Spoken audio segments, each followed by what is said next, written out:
भारतवर्ष में हमारे ऋषि मुनियों ने समग्र दुनिया को योग साधना के आधार पर मानवता का विचार देने की क्षमता निर्माण की है। वर्तमान समय में केवल भौतिक प्रगति के आधार पर हम सुख शांति प्राप्त नहीं कर सकते हैं। इसीलिए गत कुछ वर्षों से समग्र विश्व सुख शांति प्राप्ति के लिए भारत से अपेक्षा कर रहा है। हम जानते हैं कि गत 4 वर्षों से अंतर्राष्ट्रीय योग दिवस 21 जून को पूरे विश्व में पालन किया जा रहा है। इस वर्ष इस कोरोना महामारी के महासंकट के समय में हमारी प्रतिकार क्षमता बढ़े, इस दृष्टि से राष्ट्र सेविका समिति ने अंतर्राष्ट्रीय योग दिवस के सुअवसर पर 7 दिवसीय योग शिविर 14 जून से 21 जून तक आयोजित किया गया है। इस शिविर के उद्घाटन सत्र में हमारे मध्य उपस्थित हैं राष्ट्र सेविका समिति की अखिल भारतीय सह कार्यवाहिका माननीय सुलभाताई जी देशपांडे। आप मूलतः छत्तीसगढ़ प्रांत के बिलासपुर की हैं। बाल्यकाल से आप समिति की सेविका हैं। आप लौकिक अर्थ में आपने वनस्पति शास्त्र में एमएससी एवं बीएड किया है। बिलासपुर के उच्च महाविद्यालय में आपने अध्यापिका के नाते कार्य किया है। वर्तमान आप अवसर प्राप्त हैं। सामाजिक जीवन में कुष्ठ रोगियों के परिवार के प्रति विशेष संवेदना रखते हुए आपने कुष्ठ रोगियों के परिवार के स्वस्थ बालिकाओं को शिक्षा एवं आत्मनिर्भरता हेतु बिलासपुर में तेजस्विनी कन्या छात्रावास के माध्यम से सेवा कार्य में अपने आप को समर्पित किया है। आप एक अच्छी वक्ता हैं और अनेक देशभक्ति गीतों की आप रचयिता हैं। राष्ट्र सेविका समिति के प्रांत क्षेत्र तथा अखिल भारतीय सह शारीरिक प्रमुख, अखिल भारतीय सह बौद्धिक प्रमुख का दायित्व आपने निर्वहन किया है। वर्तमान आप राष्ट्र सेविका समिति की अखिल भारतीय सह कार्यवाहिका है। आपका केंद्र बिलासपुर है। आप इस योग शिविर के इस उद्घाटन सत्र में आपका पाथेय सभी को प्राप्त करेंगे। माँ भारती को नमन करते हुए आज योग शिविर के प्रारंभ में इस योग प्रणेता ऋषि को प्रणाम करते हुए, पतंजलि ऋषि को साष्टांग नमन करते हुए हम इस योग शिविर का प्रारंभ कर रहे हैं। भरतधरा यह धर्मभूमि है। यहाँ की संस्कृति, यहाँ के प्रत्येक धरोहर यह धर्माधारित है। धर्म का अर्थ होता है धारयति इति धर्मा, ऐसा हम कहते हैं, धारण करना। सद्गुणों को, सद्वृत्तियों को धारण करना ही धर्म कहलाता है। जहाँ तक मनुस्मृति ने धर्म के 10 लक्षण इसी आधार पर बताए हैं। मनुस्मृति का श्लोक है, धृति क्षमा दमो आस्तेय शौचम इंद्रिय निग्रहम धीर विद्या सत्यम क्रोधो दशकम धर्म लक्षणम। ये 10 धर्म के जो लक्षण बताए गए हैं उसमें है धृति, क्षमा, दम, आस्तेय, शौच, इंद्रिय निग्रह और उसके साथ ही धैर्य, धी माने बुद्धि, विद्या, ईश्वरीय विद्या, सत्य और अक्रोध। ऐसे 10 लक्षणों का वर्णन मनुस्मृति ने अपने इसमें किया है। उसी प्रकार हमारे जो योग में है वह भी यम और नियम के अंतर्गत इसी 10 लक्षणों का वर्णन किया गया है। उसमें सत्य है, अहिंसा है, आस्तेय है, अपरिग्रह है, ब्रह्मचर्य है। उसके साथ ही साथ नियम में जो है शौच है, तप है, संतोष है, स्वाध्याय है, ईश्वर प्रणिधान है। इस प्रकार लगभग समान रूप से इसमें भी 10 लक्षण दिए हैं। इसका अर्थ है कि योग यह धर्माधारित है। जहाँ तक धर्म की बात हम करें तो सरल रूप से यदि हम धर्म की परिभाषा को बताएं तो जीवन के नियामक तत्व जो होते हैं मनुष्य को न्यायपूर्वक जीवन बिताने के लिए प्रेरणा देने वाले वह धर्म कहलाते हैं। हमारे यहाँ पर वेदों की जो उक्ति है, जिसमें सांसारिक वेदों में कहा गया है, यह तो अभ्युदय निश्रेयस सिद्धि सधर्माः, माने सांसारिक उन्नति और परमार्थ ये दोनों साथ साथ चलते हैं, तो वह यही धर्म का आधार है। हम और सरल शब्दों में धर्म की व्याख्या कर सकते हैं कि अधिकार और कर्तव्य के बीच में संतुलन और सामंजस्य को भी हम धर्म के रूप में मानते हैं। दो व्यक्तियों के बीच का धर्म, जैसे पिता पुत्र है, या व्यक्ति व्यक्ति के बीच का धर्म है, समाज और व्यक्ति के बीच का धर्म है, राष्ट्र और व्यक्तियों के बीच का धर्म है, सृष्टि और समष्टि के बीच का धर्म है। ये सारे धर्म का पालन जब हम करते हैं तभी एक संतुलन पूरी सृष्टि में बना रहता है, या परमेष्टि तक पहुंचने का यह सबसे सरल मार्ग है कि प्रत्येक व्यक्ति अपने अपने धर्म का पालन या कर्तव्य और अधिकारों को संतुलित करते हुए अपने धर्म का पालन करें। हम आज देखते हैं कि यदि सृष्टि का धर्म हम नहीं निभाते हैं तो अनेक आपदाओं का सामना हमको करना पड़ता है। अभी कोरोना काल में मानव विरहित ऐसे सृष्टि के जो स्थल है, आज हम देखते हैं कि कितना सुंदर सौंदर्य बिखेर रहे हैं और सृष्टि अपने में परिपूर्ण है। तो हम इस धर्म को आगे भी चलाएंगे, ऐसा मुझे लगता है। ऊपरी श्लोक में दिए गए गुणों का जो समुच्चय है वो दैवी गुणों का समुच्चय है। इन दैवी गुणों का अधिष्ठान हमको अपने हृदय में करना है और अपने स्वभाव में इन गुणों को लाना है। वही धर्म का आचरण फिर अपने आप होने लगेगा। जहाँ तक योग का संबंध है, योग का अर्थ होता है जोड़ना। जोड़ने से तात्पर्य है जो व्यक्ति को या व्यक्ति को समष्टि से, समष्टि को सृष्टि से, सृष्टि, ये तीनों जब एक होते हैं तो परमिष्टि भाव अपने आप उत्पन्न होता है। मैं और इसको थोड़ा सा अलग रूप से बताना चाहती हूँ कि जो धर्म है वह भाव ज्ञान के रूप में और योग यह विज्ञान के रूप में धर्म है, ऐसा हम कर सकते हैं। अर्थात धर्माधारित जीवन ही योग है और योग के माध्यम से हम धर्म की प्राप्ति कर सकते हैं। ये दोनों एक दूसरे के ऊपर निर्भर है, आश्रित है, ऐसा हम कर सकते हैं। अर्थात एक ही सिक्के के योग और धर्म दो पहलू है जो जीवन में दोनों ही आवश्यक है। मैं एक विज्ञान की शिक्षिका हूँ और इसलिए उस नाते मेरा शरीर विज्ञान यह विषय रहा है। उस शरीर विज्ञान के विषय में जब मैं एनाटॉमी पढ़ाती थी, चूँकि मेरी योग में भी विशेष रुचि रही है, तो हमेशा जब मैं एनाटॉमी पढ़ाती थी उसमें अंतःस्रावी ग्रंथियों का जो अध्याय है वो पढ़ाते वक्त मैं हमेशा योग इस धारणा को लेकर के ही उस अध्याय को पढ़ाया करती थी। उसमें जो अंतःस्रावी ग्रंथियां हैं, ये अंतःस्रावी ग्रंथियां जो है वह जैसे पिट्यूटरी है, पीनियल है, थायराइड है, एड्रिनल है और सेक्सुअल ग्लैंड्स है हमारी। उसके साथ ही साथ कुछ रस छोड़ने वाले पिंड है, जैसे स्टमक है, पेनक्रियास है, गॉल ब्लैडर है, लीवर है। ये सारे अंग जिस रस का या जिस इसका स्रावण करते हैं उसे हार्मोन्स कहते हैं। और ये हार्मोन्स हमारे जीवन में प्रत्येक क्रिया और प्रक्रिया के लिए बहुत उत्तरदायी होते हैं।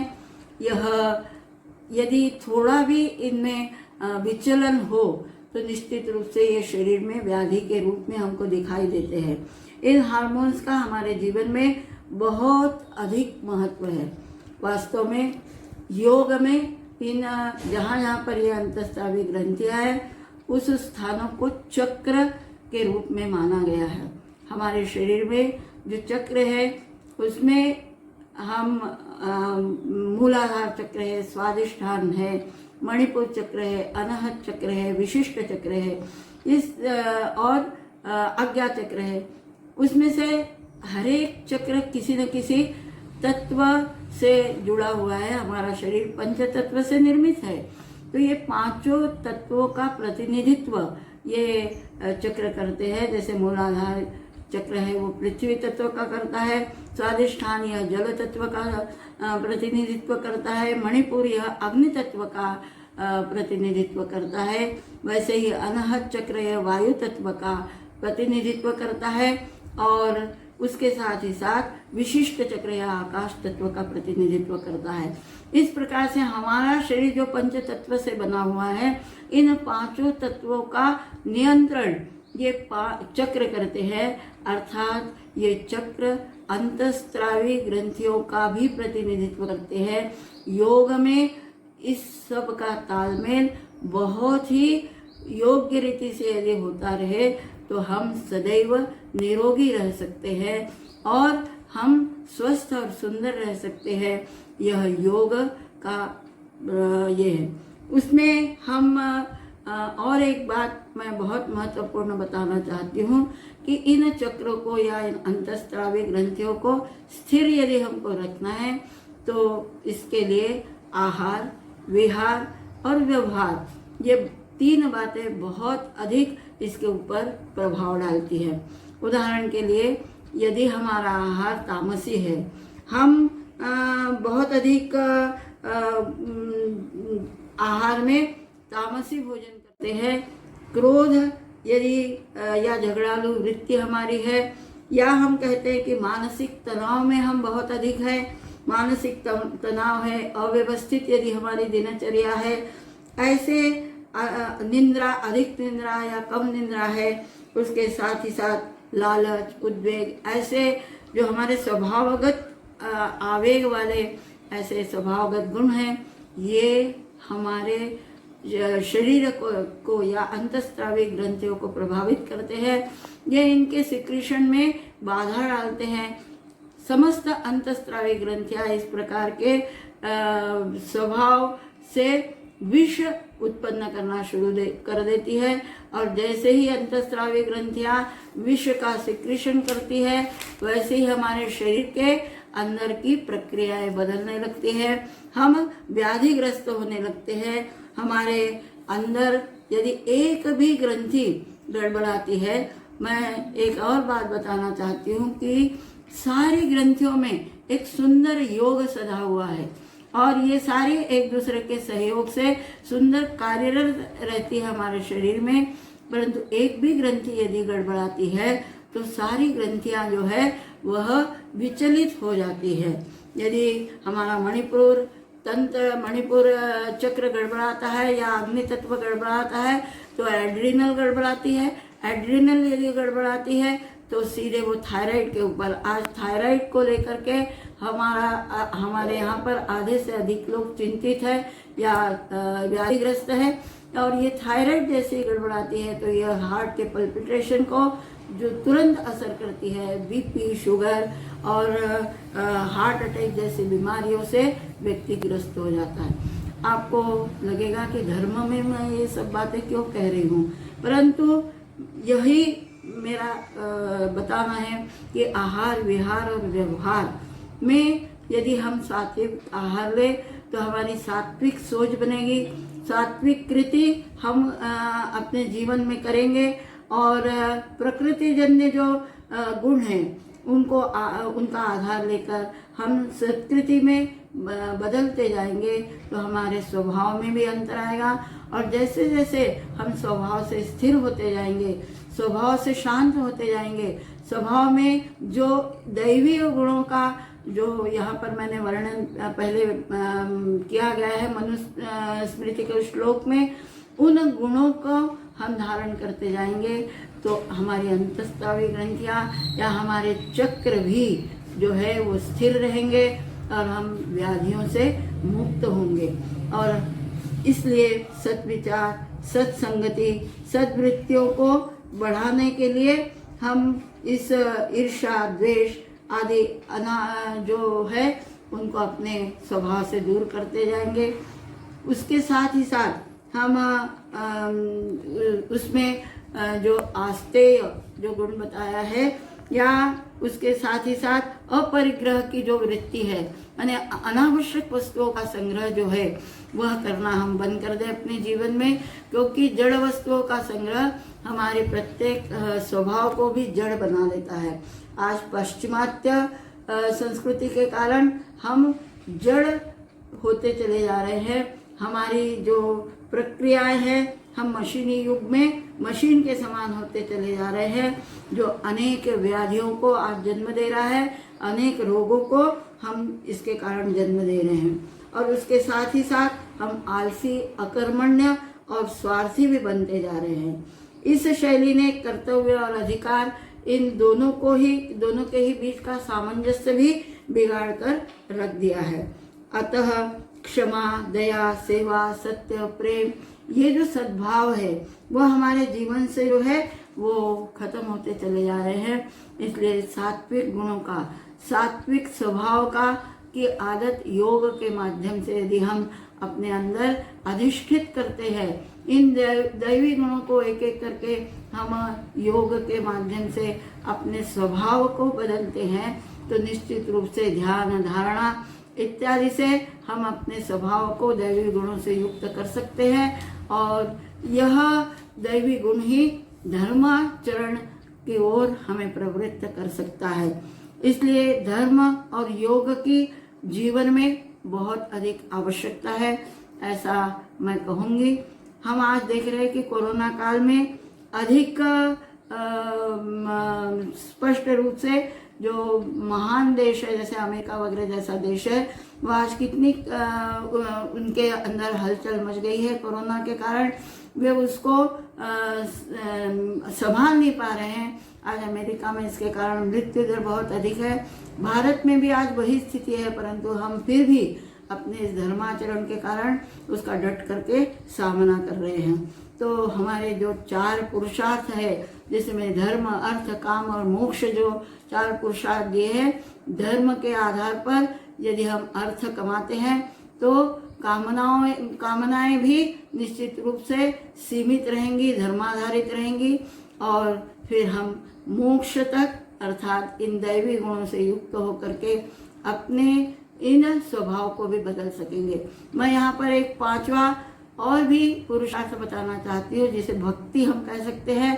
इस भक्ति के माध्यम से जिसने मोक्ष को भी परे हटा दिया कि मैं जन्म जन्मांतर से पुनः इस भारत भूमि की सेवा करूंगी, मुझे मोक्ष नहीं चाहिए, मोक्ष को भी इसने परे कर दिया है।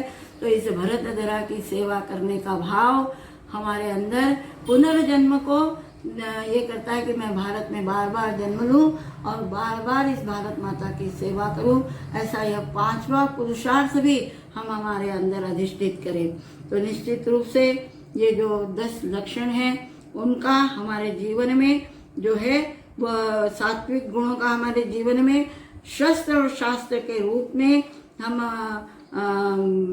धारण करें। इसी धारणा शक्ति के आधार पर हम अपने जीवन को व्यवस्थित करें, ऐसा मैं समझती हूँ। मैं आज इस योग दिवस के अवसर पर शुभ कामना के साथ और आपके स्वस्थ जीवन की पुनः कामना करते हुए अपने वाणी को यहीं पर विश्राम देती हूँ।